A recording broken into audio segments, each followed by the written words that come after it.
이렇게 위아래 치아가 어긋난 위치에 존재하기 때문에 발생하는 이런 부종기압의 성격을 저는 위치의 문제라고 명명을 하고 있습니다. 그래서 이제 이것을 우리가 분류를 할 때 1급, 2급, 3급, 골격성 개방교합, 아간면 비대칭 이런 여러 방식으로 표현을 하는데 가장 흔한 2급과 3급에 대해서 먼저 말씀을 드려볼까 합니다.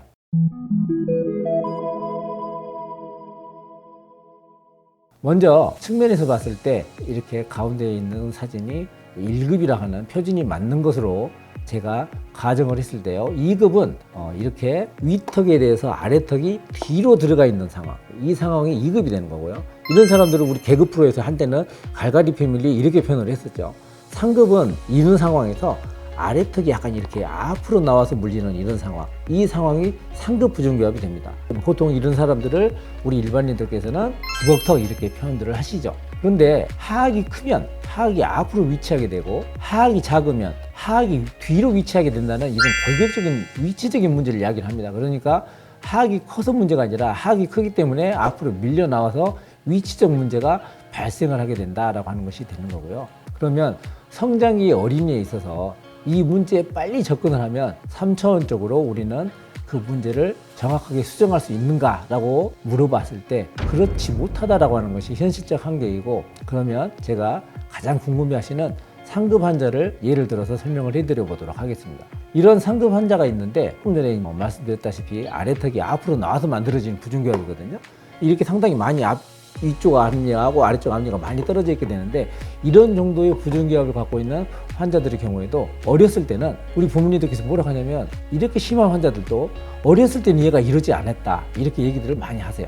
어렸을 때 너무너무 예뻤다 이렇게 얘기를 많이 하시는데 당연히 그랬을 겁니다. 아래턱은 특히 성인 남성의 경우에는 중고등학교 때 굉장히 왕성하게 성장이 이루어지기 때문에 어렸을 때는 예뻤던 애가 이상하게 변했다라고 이렇게 생각들을 하시지, 얘가 이렇게 타고났다라고 그렇게 생각들을 많이 안 하시는 것 같아요. 그렇다면 이렇게 골격이 커가지고 만들어진 상급 부종기압 어린이의 경우에 아래턱을 작게 만들어야만 이 문제가 해결이 되어질 것인데, 그러면 성장을 하고 있는 그런 어린이의 경우에 큰 하악을 성장 중에 접근을 하면 작게 만들 수 있을까요? 큰 하악을 작게 만드는 유일한 방법이 바로 양악수술 같은 수술법인 것이고요. 그게 유일하게 됩니다. 그렇다면 성장기에 대한 그런 주걱턱 환자에 대한 접근법은 하악의 성장을 그나마 조금 덜 크게 한다라고 하는 시도인 거지, 이 아래턱을 작게 만든다거나 아예 안 크게 만든다거나 하는 이런 일은 있을 수 없다는 것입니다. 하물며 이것을 더 작게 만든다라고 하는 것은 어렸을 때 성장기의 경우에는 상상할 수가 없는 일이 되는 거죠. 그러면 골격적으로 성장기에 아래턱을 못 크게 하는 유일한 장치인 칭캡이라는 장치가 있는데요. 이 장치는 아래턱의 성장판을 직접적으로 압박을 가해서 아래턱을 못 자라게 하는 그런 장치가 되는데, 이 장치는 실제로 성장을 하는 어린이들의 경우에 적용을 했을 때 그 기간 중에는 어느 정도 효과가 있는 것처럼 보이지만, 이 장치를 풀고 난 다음에는 다시 그 후에 성장이 왕성하게 일어나서 이 장치를 쓴 어린이와 썼지 않았던 어린이를 비교를 해서 봤을 때 성장량의 총량은 같았다라고 하는 것이 많은 연구 결과에서 밝혀지고 있습니다. 그러면 결론적으로 말씀드리면, 하악이 큰 어린 주걱턱 환자에게서 주걱턱이 되지 않게 하기 위해서 서둘러서 예방적인 목적으로 치료를 시작을 하는 것은 굉장히 비효율적이면서도 무조건 좋은 결과가 날 것이라고 보장할 수 없는 그런 상황이 될 것 같습니다. 그렇다면 무작정 끝까지 내버려 두는 것이 좋을까요? 일단 어렸을 때 골격 치료라는 것도 있습니다. 그 골격 치료라는 것에 대해서 대표적인 것이 페이스 마스크와 칭캡이라는 이런 장치가 있는데요. 일단 페이스 마스크부터 좀 설명을 해드리도록 할게요. 이 페이스 마스크라는 이 장치는 머리와 턱에 장치를 장착을 하고 난 다음에 위쪽 턱 자체에다가 고무를 걸 수 있는 건 아니고, 치아를 통해서 위쪽 턱에 힘을 전달을 해서 이렇게 위쪽 턱을 끄집어내 가지고 작은 위턱을 맞추겠다라고 하는 그런 의도를 갖는 장치입니다. 의도는 이렇게 되는 거고, 이렇게 이제 사진상으로 보면 마치 이런 것하고 똑같아요. 제가 위턱을 이렇게 고무를 걸어가지고 이렇게 앞쪽으로 당기고 있는 그런 장치가 되는데, 이 장치는 뼈에다가 직접 걸 수는 없어요. 뼈에다 직접 걸 수가 없기 때문에 위쪽 치아를 통해서 이제 뼈에다 힘을 전달하게 되는, 말하자면 치아가 힘을 먼저 받는다라고 하는 한계를 갖는 그런 장치가 되겠습니다. 그래서 이 페이스 마스크의 의도는 당연히 위턱을 끄집어내 가지고 턱뼈를 맞추겠다라고 하는 의도를 갖고는 있지만 치아가 먼저 힘을 받기 때문에 현실적으로는 어떤 일이 발생을 하냐면 위의 치아가 앞으로 조금 더 뻗어져 나오면서 부종교합이 맞춰지는 이런 효과가 더 많이 나타나는 것이 현실적인 문제이자 한계가 되겠습니다. 그리고 이 칭캡이라는 장치도 이제 얘기를 해드려야 될 것 같은데요. 칭캡은 쉽게 비유를 하자면 중국의 전족과 좀 비슷합니다. 전족이라는 것은 중국인들은 발이 작은 사람이 예쁘다 그래서 발을 못 크게 하려고 이제 작은 신발을 끼워가지고 발을 성장을 억제하는 그런 상황이 될 것 같은데요. 칭캡도 그런 거다고 거의 일맥상통하는 거거든요.